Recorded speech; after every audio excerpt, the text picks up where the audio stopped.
9 மாசம் கழிச்சு தான் திருமாவளவனுக்கு வந்து அவருக்கு ஏதோ ஒரு சதித்திட்டம் இருக்கு, அவருக்கு ஏதோ ஒரு மறைமுக செயல் திட்டம் இருக்குன்றது இப்பதான் திருமாவளவனுக்கு தெரிஞ்சதா? அதாவது எங்கள் தலைவர் வந்து என்னைக்குமே வந்து யாரையுமே எப்பயுமே சந்தேகப்பட மாட்டார்.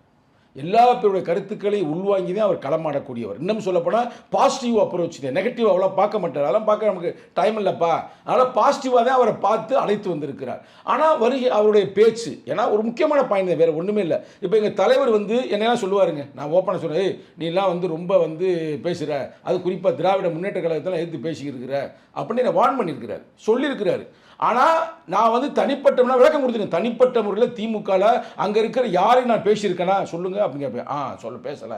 அதே நேரத்தில் நான் வந்து எங்கள் மக்களுக்கு, நம்ம மக்களுக்கு ஒரு கொடுமை நடக்கும் பொழுது, ஒரு கொடியேற்ற முடியவில்லை, அல்ல வந்து ஒரு சேரிக்குள்ள ஒரு பிரச்சனைனா போலீஸோட அடக்குமுறை எதிர்த்து நான் பேசியிருப்பேன். அதுக்காக நம்ம திமுகன்னு சொல்ல முடியாதுன்னு இந்த பாரு நான் பேசின போட்டு காட்டுவேன். பார்ப்பாரு, பார்த்துட்டு சரிதான் பாண்டுருவார். அது அப்போ என்ன, தனிப்பட்ட தாக்குதல் என்னைக்குமே செய்யக்கூடாது இருக்காரு. தனிநபர் தாக்குதல் செய்யக்கூடாது. ஆனால் அந்த தம்பி என்ன பண்றாரு, அனுப்பியிருக்கிறாங்க, அது பேச தப்பு இல்லை, அது பேசக்கூடாதுல்ல. ஒரு கட்சியில் துணை போய் இப்போ பேசுப்பா, உன்னை யாரும் கேட்க போறா, ஆனால் இப்போ பேச மாட்டாருன்னு நினைக்கிறேன். ஒருவேளை எங்களை வந்து கேடயமாக பார்த்துட்டாருங்க.